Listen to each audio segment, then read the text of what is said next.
Shabbat Shalom everyone. This week it is going to be Shabbat Parshat Vaera. We're in the second Parsha in Sefer Shemot, in the book of Shemot, and very, very interesting. In this week's Parsha, we are going to see the concept of Midah Keneged Midah, the concept of measure for measure in this week's Parsha. Here, actually saying over these live words, here in central Jerusalem, in Yerushalayim Shel Zahav, nothing like being in Yerushalayim Ira Kodesh to share away some Torah. We learned in last week's Parsha, in Parshat Shemot, the concept of Midah Keneged Midah, friends. What is Midah Keneged Midah? Measure for measure. That is everything that Pharaoh and the Egyptians tried to do upon Am Yisrael.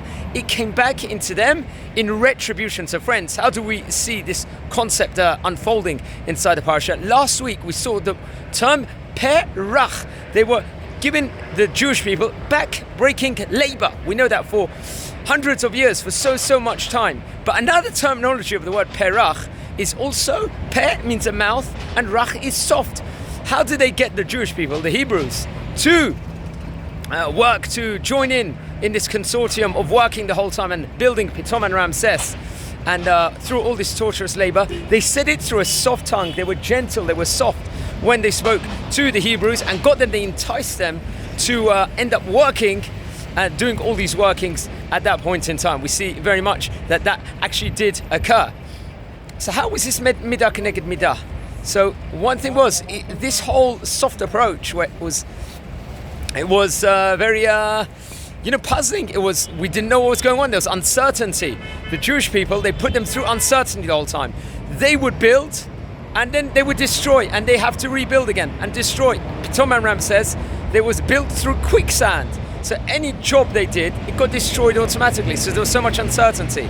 And the 10 plagues which Hashem had inflicted onto Pharaoh and to the Egyptians, they brought, each of these plagues brought uncertainty to them. There was a plague of dung. It was uncertain. When's it going to finish? What's going on? Are they going to get water or not? The plague of frogs. It was uncertain. Lice. It went so on and so forth. These 10 plagues, as we see 7 of them in Parshat Vaera and 3 of them next week in Parshat Bo. There was so much confusion, uncertainty in these plagues that was part of the Midah Keneged Midah that actually took place. And each of these plagues had its own microcosm of Midah Keneged Midah to it, uncertainty to it. And that was very much a retribution which they would actually see inside for all the crimes that they had committed. And that's how Hashem works.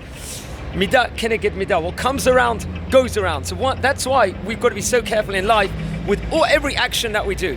Every single thing that we do, we've got to be careful. Is it correct? Is it not correct? Are we doing the right thing or are we not? And that's the carefulness that we should have, and we see that very much all over the place.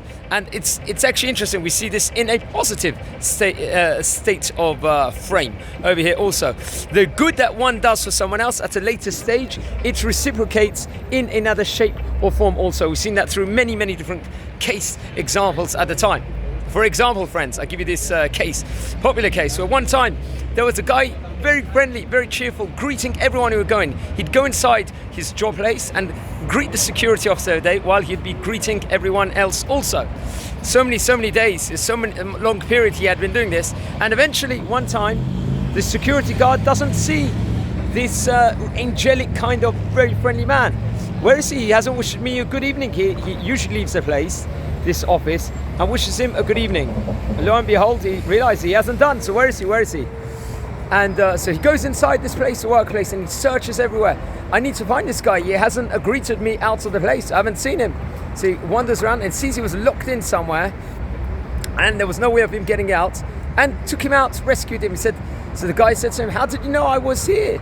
I was locked. I'm not going to be free for a long time. He says, I did not get my good evening greeting, so I realized something must be wrong. So I had to check for everything and made sure you were there. So guys, leaving you a Shabbat Shalom. This I dedicate Refuah Shlema for Shaina Bat Avram, and just good things here in Israel.